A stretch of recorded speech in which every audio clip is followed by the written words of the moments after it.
好，大家好啊，早晨。歡迎大家翻到嚟周日崇拜啦。不如先同你隔離嗰位講聲歡迎你翻到嚟神嘅家啦。好，咁今日想同大家分享嘅經文呢，嚟自羅馬書啦。咁頭先呢，主席就同大家讀出咗啦。咁我哋先同大家睇20節啦。好，咁首先呢，保羅呢，佢喺1章20節嗰度呢，佢話上帝的永能和神性是明明可見的，藉着所造之物就可以曉得。咁係咩意思呢？咁嘅意思就係我哋觀察呢個世界嘅結構嚇，同埋我哋啲受造物係幾咁美麗呢，我哋就可以明白呢上帝創造嘅大能係點噶啦。即係咁永能呢度係指即係神係有無限嘅能力啦。我哋由萬物嘅被造同埋存在，咁咧我哋即係例如睇下啲花花草草啊，係幾咁美麗精緻啊！即係我哋望下啲星辰排列係幾咁奇妙，我哋就可以見到神嘅永能。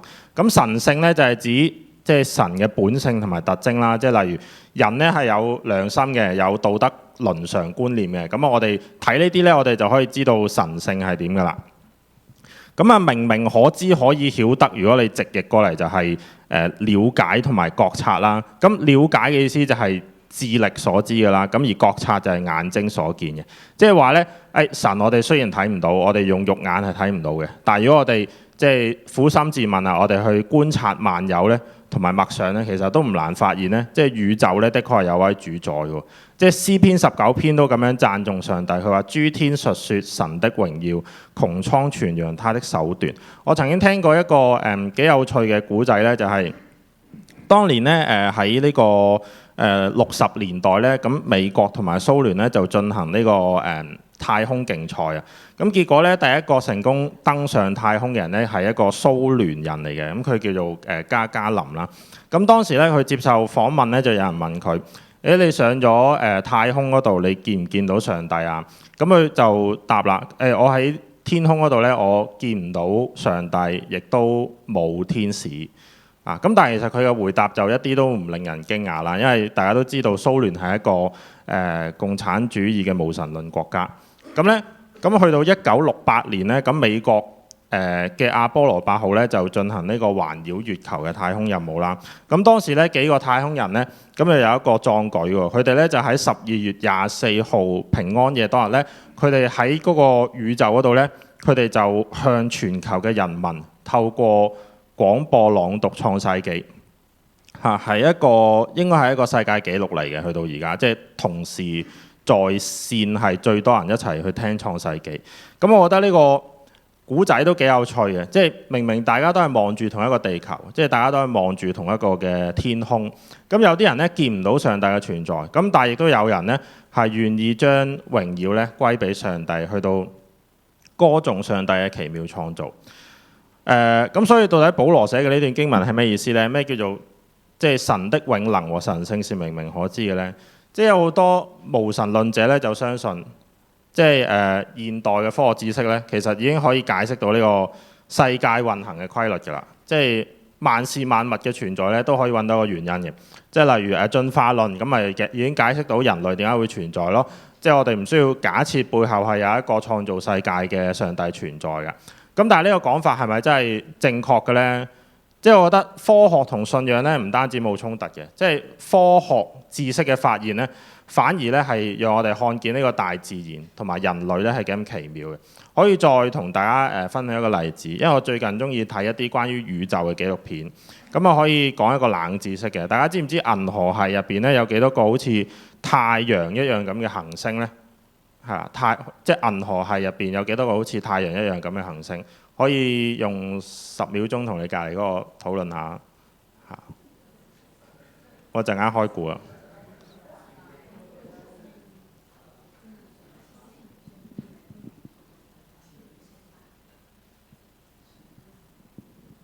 好，咁咧可以俾大家估下嘅，有冇人覺得係1000萬嘅？有冇人覺得1000萬嘅？有冇人覺得係1億嘅？有冇人覺得係10億嘅？有冇人覺得係100億嘅？有冇人係覺得係1000億嘅？好，全部冇人舉手，即係再多啲係嘛？咁其實咧，咁啊根據科學家估計咧，銀河系入邊咧好似太陽咁樣識發光嘅行星咧，其實大概係有1000億去到4000億粒嘅。嗱，即係淨係銀河系咗，因為大家知道宇宙唔係淨係得銀河系啊嘛。咁所以咧，其實我哋居住嘅太陽系入邊嗰個太陽咧，只不過係其中一粒。咁而喺呢個咁廣闊浩瀚嘅宇宙入邊咧，其實科學家暫時發現有生命存在嘅星球咧，就只係得地球嚇。咁所以咧，就好似以賽亞書即係40章15節，佢一句經文話：萬民都像水桶的一滴。正正當人類咧發現宇宙係幾咁浩瀚咧，先至明白咧，即係地球係幾咁微小嘅。即係正正係當我哋對於科學同埋天文嘅認識越深咧，我哋就越係知道創造主嘅偉大之處。而喺地球呢漫長嘅45億年歷史入邊咧，其實人類都係最近嗰可能10幾萬年先出現嘅。即係可想而知，生命嘅孕育，特別係人類嘅出現咧，其實係一個奇蹟嚟嘅。即係近代有好多科學家其實都抱持緊同樣嘅信念，就係因為只要當初嘅參數有任何細微嘅改變咧，其實生命就冇可能會存在喺呢個世界上面。咁有啲唔信神嘅無神論者會話啦：你一切只不過係巧合啫，只不過係大自然喺一連串呢啲偶然嘅條件底下，咁生命好彩出現咗。人類嘅出現咧，只不過係一個自然演化嘅結果嘅啫。咁但係咧，神學上有另一個好著名嘅論證咧，叫做設計論證。即係試想像下，你喺沙灘上面咧執到一隻咧設計好精良嘅錶，就好似畫面上面呢隻咁樣。你會唔會覺得咧佢嘅零件咧係全部都係自己組成嘅咧？定係咧背後係有一個即係設計好精良嘅設計師或者係工匠咧去到製作呢隻錶咧？咁我相信咧，其實大部分人都會覺得係後者嘅。咁所以其實保羅講嘅意思都好簡單，就係我哋觀察呢個世界，人類又好，動物又好，即係其實佢哋嘅生命咧唔係偶然出現嘅，即係背後係有一個嘅造物主咧係存在。我再舉另一個例子咧，係有關人體嘅。咁人體好奇妙啊，大家都知道啦。咁具體嚟講係點樣奇妙法咧？即係例如人嘅眼睛啦。人嘅眼睛咧，其實係高達咧5億像素嘅喎，即係如果你睇翻而家最先進嗰啲相機咧，其實都比唔上嘅，而且咧光線咧可以好準確咁樣投射喺我哋嘅視網膜上面啦，形成一個彩色嘅影像啦。又或者心臟，人嘅心臟咧，一生人咧，如果用平均壽命去到計咧，係可以跳20億次嘅，咁所以咧。保羅講嘅呢句説話咧係好啱嘅，即係任何人只要稍為認真思考，稍為去觀察一下我哋嘅生活，我哋呢個世界，觀察下呢個身體，其實就會明白咧，我哋都係上帝嘅受造物嚟嘅。我哋應該要為到咧自己嘅存在去到感恩，而且要將榮耀歸俾上帝。所以咧，佢寫嘅呢句説話雖然好簡單，但係都十分正確。咁保羅當然係個古代人啦，佢當時係冇咁多呢啲科學知識啦。咁但係佢喺聖靈嘅默示底下咧，佢一樣寫得出呢句説話嘅。好，然後咧第二點就係保羅提到咧，雖然當時嘅人咧曉得上帝嘅大能，但係咧就唔將上帝咧當成上帝去到榮耀佢，反而咧係假裝不認識神啊！咁咧呢個係人喺神面前最大嘅罪啦，就係唔將神係當做神，就好似一個家庭入邊嘅小朋友唔將父母當成係父母，一個國家入邊嘅人民咧唔將佢哋嘅總統當成係總統看待一樣。人一切嘅罪行咧都係由唔將神當做神引發出嚟嘅。咁所以咧經文呢度話人嘅思念咧就變為虛妄，無知嘅心咧所以昏暗。其實歸根究底咧，就係因為知道神，但係咧唔將神當做神咧，去到榮耀佢。呢個咧係人咧故意唔要神嘅結果嚟嘅。正因為咧人嘅心思咧變得愚拙，就用咧攪壞嘅嘢去代替那不能攪壞的。咁個結果就係以人啦，以人同飛禽啦、走獸啦、昆蟲嘅樣式咧去到代替神嘅榮耀。亦都即係咧用偶像咧去到代替神。咁可以特別留意一下咧，經文所講嘅偶像嘅順序咧，其實係先係人啦，然後係飛禽啦，然後係走獸昆蟲啦。你可以見到咧係由人去到昆蟲嘅，即係話咧嗰個階級咧係越嚟越卑賤嘅，即係人咧係至今墮落到一個地步咧，就係竟然咧係會敬拜一啲咧比自己更加卑下嘅對象嚇。正正當人咧對神嘅觀念咧變得越嚟越卑賤嘅時候咧，其實同時亦都反映緊咧人嘅道德咧係變得好敗壞。咁所以咧25節嗰度佢話：他們將神的真實變為虛謊。真實咧喺原文咧係真理，虛謊就即係謊言，即係咧人咧阻擋真理，唔聽真道，將謊言咧當成係真理。佢導致嘅結果咧就係人顛倒是非黑白，去敬拜侍奉受造之物。喺保羅嘅年代咧，其實嗰啲敬拜嗰啲外邦嘅希臘羅馬神明咧已經成為一個習俗啦。例如畫面上面呢個遺跡咧係當時位於哥林多嘅阿波羅神廟啦。哥林多係一個位於希臘嘅城市，亦都係新約聖經記載嘅一個好重要嘅城市啦，亦都係保羅佢建立教會嘅地方啦。雖然咧你見到今日呢啲神廟咧好似得翻個遺址咁樣，即係有甩皮甩骨咁樣。咁但係咧有學者咧其實係還原翻當時嗰啲神廟咧，其實推斷佢本來嘅結構咧係好宏偉嘅。咁所以咧亦都反映咗咧，即係敬拜外邦嘅神明咧係當時社會上面一個主流文化。咁啊呢個叫阿波羅啦。咁除咗崇拜阿波羅之外咧，咁當時咧哥林多仲有崇拜其他嗰啲嘅神明，即係例如可能大家都聽過，即係咩阿佛洛狄特啊、朱比特啊、戴安娜等等嚇。而且咧哥林多咧仲係一座咧以道德敗壞咧聞名全希臘嘅城市嚟嘅。咁當時咧就流傳一個詞語叫做哥林多化，咁嘅意思就係從事不道德嘅性行為啦。咁所以咧呢個城市嘅道德敗壞咧係嚴重得好緊要嘅。保羅咧亦都喺哥林多前書6章9至10節咧咁樣講，佢話：你們豈不知不義的人不能承受神的國嗎？不要自欺，無論是淫亂的、拜偶像的、奸淫的、做戀童的、親男色的、偷竊的、貪婪的、醉酒的、辱罵的、勒索的，都不能承受神的國。咁佢當然呢度數嘅罪行都係針對緊哥林多啦。咁雖然哥林多咧喺呢個拜偶像同埋道德敗壞方面咧，喺呢個羅馬社會都係數一數二噶啦。咁但係即係其實喺羅馬帝國管治底下咧，其實其他城市都係差唔多嘅啫，都唔會好得去邊嚇。咁所以保羅佢喺羅馬書入邊，佢喺呢封寫俾羅馬教會嘅書信入邊咧，先至會用一個咁嚴厲嘅措辭咧，去到警醒當地嘅信徒。上帝係以佢嘅形象咧嚟到做人嘅，去讓人咧管理世間萬物。咁但係咧人咧唔單止冇感恩，反而咧係調轉去到侍奉一啲嘅受造物。呢一點咧喺保羅眼中咧係一件好愚蠢嘅事嚟嘅。咁其實保羅嘅提醒又點會淨係適用於古代人呢？有一個好可悲嘅事實咧，就係無論喺歷史上任何時代咧，其實人類都離唔開偶像崇拜嘅。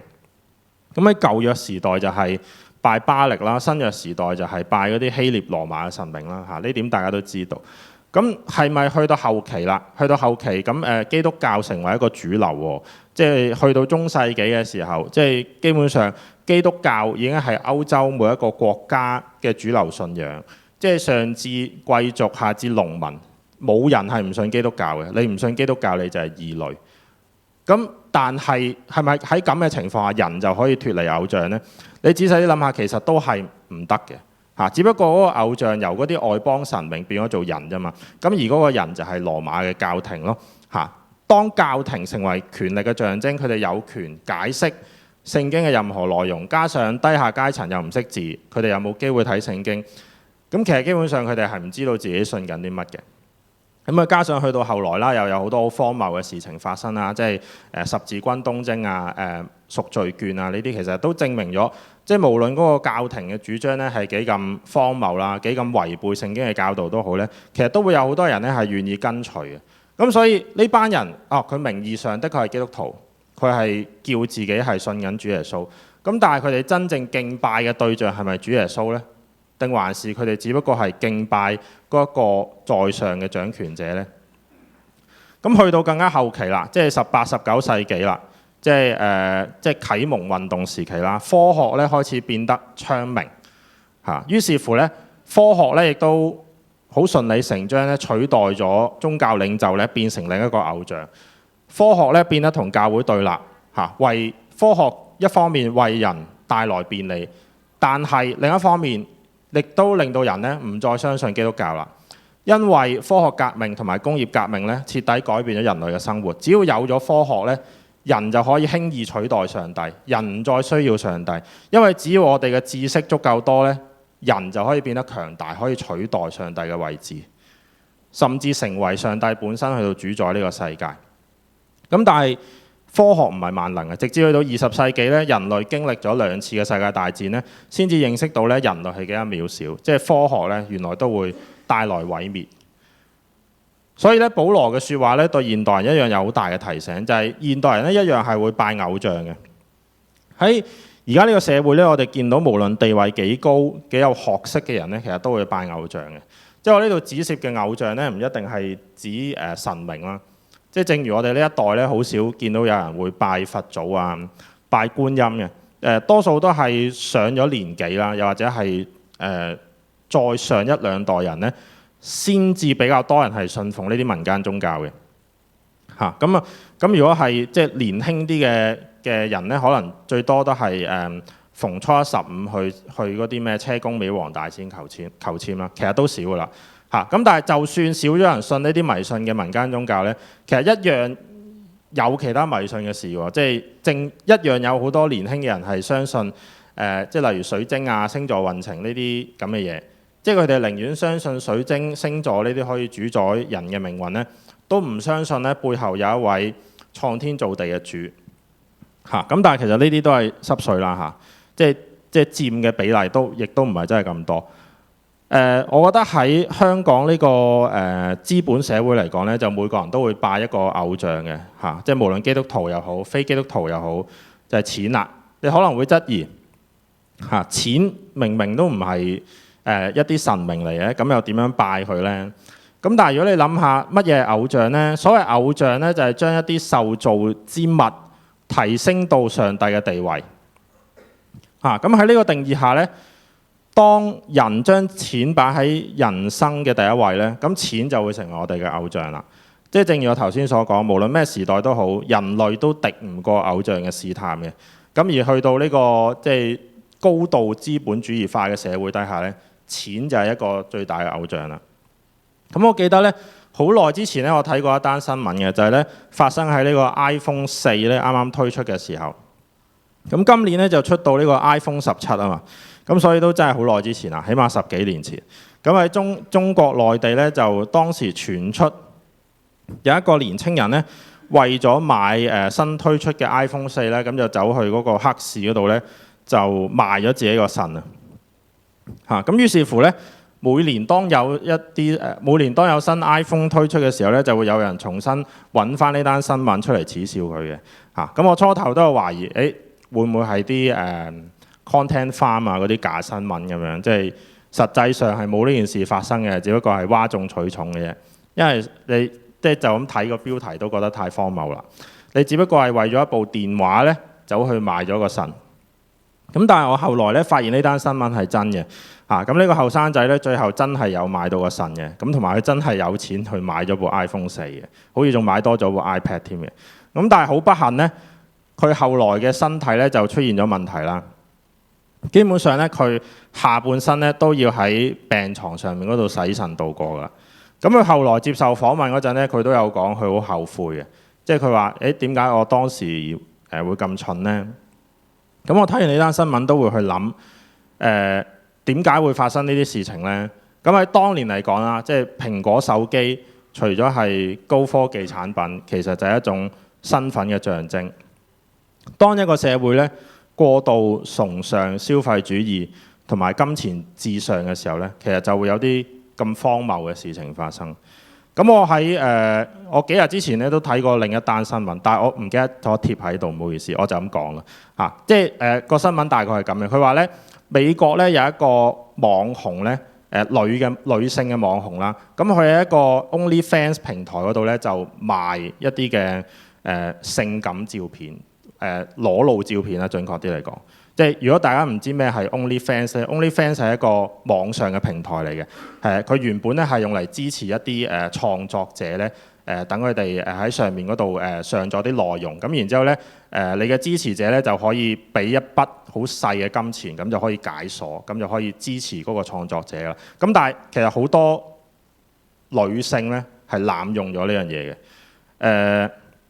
咁呢個女網紅咧，佢就接受訪問，佢就有人問佢：咦，咁你大概每個月會揾到幾多錢啊？咁於是佢就答啦：我講出嚟可能會 hurt 到你喎。佢話佢每個月嘅收入係達到400萬美金。你冇聽錯，每個月嘅收入係達到400萬美金，即係話咧佢年收入咧係可以去到3億港紙嘅。咁而喺即係佢唔係個例喎，當然佢係最 top 嘅嗰幾個啦嚇，即係冇幾多個人係做到咁嘅。咁佢唔係個例，因為喺根據統計咧，其實我都唔知呢個統計係堅定流。咁但係我揾到嘅數據就係喺美國咧有5至到10% 嘅年輕女性咧係有喺呢個 OnlyFans 平台嗰度即係賣呢一啲嘅照片嘅。咁其實無論呢單新聞又好，或者我頭先講嗰單為咗個電話去賣腎嗰單新聞都好，咁其實都明顯啦，即係大家都係有一個共通點，就係為咗錢去出賣自己嘅身體。其實亦都係代表，即係現代人已經將錢當成一個最大嘅偶像，係啦。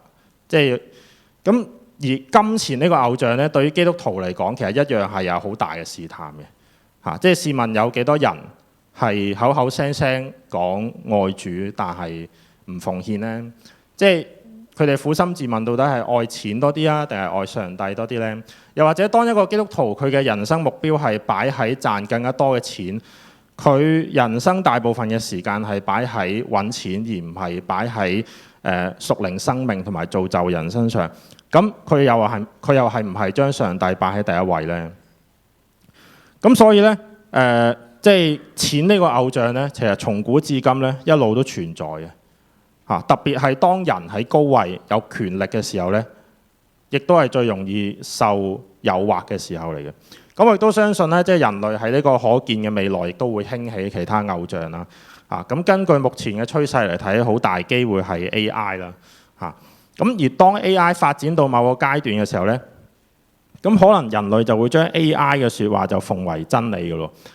當遇到生活上嘅大小決定咧，都會去問 AI，AI 就會變成主宰人類生命嘅主人。當人咧遇到困難咧，唔再係祈禱求問神啊，唔再係打開聖經尋求答案啊，而係求問 AI 啦。雖然只不過係一個幻想啦，咁但係如果真係有成真嗰一日咧，咁到時 AI 可能就係人類嘅一個新嘅偶像。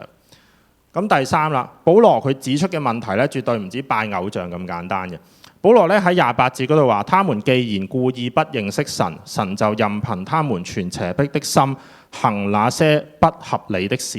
第一句咧，故意不認識神嘅原文直譯咧係：他們既然他們不願意有神在知識裏，邪僻的心就係一啲即係不被悅納嘅思想啦，亦都係即係敗壞咗嘅思想啦。即係換言之，既然佢哋都唔願意有神喺佢哋嘅生命同埋知識入邊，咁神呢咪任由佢哋嘅生命去承載各種嘅敗壞同埋惡毒咯。人呢既然唔喜悅神啦，神亦都唔會喜悅佢哋嚇。咁保羅喺呢度提到嘅不合理嘅事包括啲咩呢？咁我哋可以一齊讀多次29去到31節嘅，可以請大家一齊讀出，預備起。裝滿了各樣不義、邪惡、貪婪、惡毒，滿心是嫉妒、兇殺、爭競、詭詐、毒恨，又是讒毀的、背後說人的、怨恨神的、侮慢人的、狂傲的、自誇的、捏造惡事的、違背父母的、無知的、背約的、冇親情的、不憐憫人的。咁呢度好多字啦嚇。咁如果用8個字去到好精簡咁樣概括呢，就係種類豐富、包羅萬有啦。咁每次基督徒咧向人傳福音咧，都會講一樣嘢嘅，就係咧人咧係有罪嘅。咁但係總會有人係反對嘅。咁我相信喺呢啲人嘅心目中咧，世界上有某啲人係邪惡嘅嚇，即係例如納粹啦例如塔利班啦，例如伊斯蘭國啦，又或者某啲國家嘅獨裁者啦，或者當我哋望見咧世界上每日都發生緊戰爭，有大量無辜嘅生命咧係被奪去嘅時候咧，我相信都冇人會質疑咧世界上有啲人係邪惡嘅。咁但係如果你同佢講唔係咁樣嘅喎，即係唔係某啲人先有罪嘅喎，聖經係話人人都有罪嘅喎，即係人人有份，永不落空嚇。保羅係話世人都犯了罪，虧欠了神的榮耀。當一牽涉到自己嘅時候咧，就會開始質疑我點會有罪呢？即係我平時又對人有禮貌，即係又樂於助人，即係又孝順父母，唔係一個邪惡嘅人嚟嘅喎。最多可能平時講下粗口啦，喺同事背後講下是非啦。咁但係當我哋睇完保羅所講嘅呢啲罪，咁試問又有邊個可以聲稱自己係一個冇罪嘅人呢？即係難道喺呢啲罪入邊，我哋可以一條都唔犯？聖經當然唔反對人可以做好事啦。咁但係同樣提到人有各式各樣嘅罪性喺我哋心裏頭。例如呢度講不義、貪婪、惡毒、嫉妒等等。而且咧，保羅喺32節嗰度咧，更加話咧。他們雖知道神判定行這樣事的人是當死的，然而他們不但自己去行，還喜歡別人去行。即係話咧，更加危險嘅一點係咩呢？就係即係犯呢啲罪嘅人咧，佢唔單止係自己中意犯罪喎，而且佢仲鼓勵其他人去犯罪喎。即係話，就算你自己堅持做一個好人都好咁，但係當你身處喺一個唔講道德嘅環境咧，其實你一樣會俾人影響嘅。咁呢一點好重要，因為人有一個特點就係羊群心理啊嘛，人係好容易會隨波逐流嘅，好容易就會跟隨其他人咧落喺罪嘅試探入邊。咁咧，我曾經睇過一套電影咧，我曾經睇過一套電影咧，叫做中譯名叫做《上帝之城》啊，《City of God》。咁如果要我排人生睇過最精彩嘅10套電影咧，咁呢套我會排係其中一套嘅。咁通常講起巴西咧，都會聯想到足球啦、森巴舞啦呢啲，即係曾經舉行過奧運嘅地方啦。咁但係咧，呢套電影咧係將當地咧最真實嘅一面咧係拍咗出嚟嘅。喺當時咧係引起全世界嘅關注嘅。佢個背景大概係咁樣樣嘅。喺60年代嘅里約熱內盧咧，當地咧有一個貧民區咧叫做上帝之城嚇，即係同個電影同名嘅即係如果好簡單嚟講咧，係一個黑幫分子嘅天堂啦。咁佢入邊咧係充斥住各種嘅暴力啦、犯罪啦、毒品啦等等，係警察管唔到嘅地方嚟嘅。咁當地嗰啲小朋友咧，佢哋就唔去返學嘅咁佢哋咧喺好細個嘅時候咧，佢哋就聯群結黨啦。咁其中一個主角咧，喺佢仲係好小朋友嘅時候咧，就去殺人啦。即係好似封面上面呢個小朋友，即係大概咁上下年紀，即係就去殺人啦，就去搶劫啦，就去販毒啦。咁一直去到佢哋大個咗。咁呢啲小朋友咧就好順理成章咧，就成為咗新一批嘅黑幫分子啦。咁佢哋就繼續去做啲非法嘅事情啦。咁除咗有一個角色咧，佢好幸運咁因為機緣巧合咧，佢就脫離咗呢個貧民窟，佢就去報館嗰度做咗個攝影師，咁就脫離咗呢班咧同佢由細玩到大嘅朋友。咁但係其他角色咧，基本上咧去到最後咧都係冇人有好下場㗎啦。基本上就係得俾人拉同埋俾人殺死嘅悲慘嘅收場。咁我睇完之後咧，都會去問嘅，呢啲主角嘅命運係唔係注定嘅咧？即係佢哋出生成長喺呢個地方，即係冇人關心佢哋係唔係學壞啦。即係佢哋由細到大被灌輸嘅價值觀咧，就係誰大誰惡誰正確。咁試問又點能夠成為一個好人呢？即係除非有人係願意伸出援手去到改變佢哋，帶佢哋去到重返正途，否則咧靠自己咧係唔會改變到嘅。咁呢出電影點解會帶嚟咁大迴響呢？咁呢個同埋呢個導演佢拍完呢出戲之後咧，佢都好出名㗎啦。佢後來更加係呢個2016年里約奧運開幕式嘅導演嚟嘅。咁當然呢套戲係拍得好好啦。咁但係個重點係佢呢個古仔唔係一個完全虛構嘅古仔嚟㗎嘛。而係根據真實事件取材啊嘛。而事實上，當地就係有好多嘅小朋友，因為佢哋冇好好咁樣接受教育，而又喺呢個咁可怕嘅環境之下成長，最後成為咗黑幫分子。我想講嘅係咩呢？聖經講嘅就係好可怕嘅嚇，但係佢可怕之處唔單止在於人係有罪性，天生想犯罪。可怕之處係在於身邊嘅人係會引誘我哋去犯罪嘅，佢哋會想令到基督徒咧落入罪嘅試探入邊嘅。呢啲誘惑咧唔一定要好大奸大惡，甚至乎引誘你嗰個亦都唔一定有心嘅嚇。即係設想下一個情景，就係當基督徒佢認識一位未信者嘅伴侶。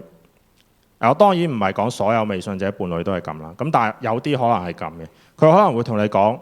即係點解你星期六日你唔出去玩呢？點解你要浪費時間去到返教會呢？可能喺你未帶到佢信主之前呢，其實可能都承受唔住呢啲壓力，你都會選擇離開教會啦。所以結論就係，如果你身邊有一個人犯罪，你當然可以勸佢悔改啦。呢一點好容易嘅。咁但係如果你身邊所有人都犯罪，你又有冇信心去到持守真理，去到分別為聖呢？正如一杯清水咧，只要滴上一滴墨汁咧，就會變黑。咁但係相反咧，一杯墨汁咧，無論你加幾多清水咧，都唔會令佢變翻清澈嘅。咁喺呢個時候咧，你就唔係去諗點樣勸人悔改，而係去諗咗自己先啊！即係你諗咗自己點樣去堅定倚靠神先。你點樣先可以避免呢個情況呢？咁一個最直接嘅做法就係群體生活。所以基督徒咧先需要團契。團契咧唔係單單喺教會嗰度交朋結友同埋談天說地咁簡單。我哋喺教會嗰度咧，同其他嘅弟兄姊妹咧一齊敬拜，一齊服侍。咁我哋亦都會彼此認罪代求勸誡，會一齊信服喺神嘅聖道當中。就算可能自己係一個軟弱嘅人都好，咁但係基督徒唔係單打獨鬥噶嘛，因為教會係有其他嘅弟兄姊妹係願意聆聽我哋噶嘛。就算喺學校、喺辦公室係唯一一個基督徒都好，我哋都可以星期六日返到嚟教會當中，我哋都可以有呢一份力量去到為主去到作見證，因為知道自己唔係孤單，而係有弟兄姊妹喺背後支持嘅。咁可以講下呢個例子嘅，喺50-60年代嘅中國呢，係中國教會咧最難生存嘅時候嘅，因為當時有呢個文革同埋大躍進等等啦，呢啲影響啦。咁教會咧係被嚴重嘅政治打壓啦，基本上咧基督徒係冇辦法咧公開宣稱自己嘅身份嘅，否則咧係會被迫害嘅。咁啲神職人員就俾人下放晒去到勞改啦，咁啲神學院又全部執晒啦，啲教堂又全部俾人拆晒啦。咁但係喺呢個咁動盪嘅年代咧，基本上咧你身邊所有嘅人咧，你都信唔過噶啦。咁但係都仍然有基督徒咧，佢哋係轉入地下教會同埋家庭教會咧，去到秘密聚會嘅。喺呢個咁艱難嘅時刻咧，其實信徒咧係仍然堅持去到團契。喺團契當中咧，去到互相勉勵。咁按照呢個邢福增教授所講咧，其實當時嘅中國基督教咧之所以發展到落去咧，其實唔係靠啲咩大人物啊，唔係有啲咩屬靈偉人喺背後嗰度支持嘅，而係因為有一班默默無名嘅信徒，佢哋努力去將信仰保存落嚟。咁所以聖經所講嘅不可停止聚會，唔係一個命令咁簡單，而係上帝俾基督徒嘅一份禮物。如果冇咗聚會，冇咗團契，其實呢班人呢，早就咧分崩離析咗，屈服喺政權之下，甚至咧係被迫放棄信仰。作為基督徒，我哋生活喺一個和平年代，我哋有冇好好咁樣珍惜呢一份上帝賜俾我哋嘅禮物呢？最後，我想用 C.S. Lewis 嘅金句咧去到作一個總結。佢話咧，基督徒咧唔認為上帝會因為我哋嘅好而愛我哋，而係咧上帝會因為我哋嘅愛而使我哋好。上帝咧為人創造咗呢個咁奇妙嘅世界，佢按照自己嘅形象去到做人，去讓人管理大地。咁但係咧人類就犯罪，就好似保羅所講，人咧曉得上帝嘅大能，但係咧唔去榮耀神，反而咧去到敬拜偶像。敬拜偶像咧就好似人嘅天性一樣，我哋將神嘅真實變為虛謊，去敬拜受造之物，我哋唔去侍奉嗰個造物嘅主。唔單止係咁，保羅仲話咧，人咧原來係會故意唔認識神嘅，會犯罪嘅。呢啲罪係每個人都會遇到嘅。就算你今日好堅定，你堅持去行善都好，但係身邊都總有人咧會引誘我哋去到跌倒。所以咧，人咧係要依靠神嘅幫助，仲要依靠咧弟兄姊妹嘅支持。特別係教會，教會係耶穌揀選出嚟，為咗榮耀神同埋為神作見證而存在。我哋喺教會入邊享受團契，團契咧可以讓我哋彼此服侍、彼此見證、彼此代求、彼此勸戒、彼此幫助。呢一份咧係上帝賜俾每位基督徒嘅禮物。求主咧賜我哋智慧，喺呢個敗壞嘅世代入邊咧持守真道，每日去到為主作見證。最後讓我哋有一個一齊禱告結束。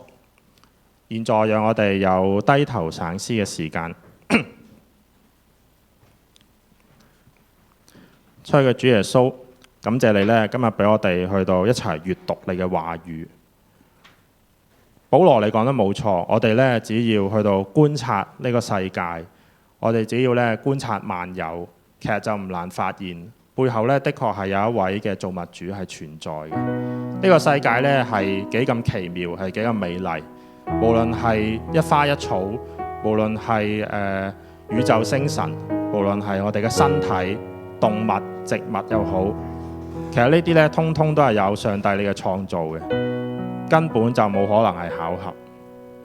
但係咧，即使有咗呢份咁奇妙嘅恩典，上帝咧，你按照你自己嘅形象做人，讓人咧去到管理呢個大地，咁但係人咧依然走向犯罪。呢一點咧係上帝你唔樂意見到嘅。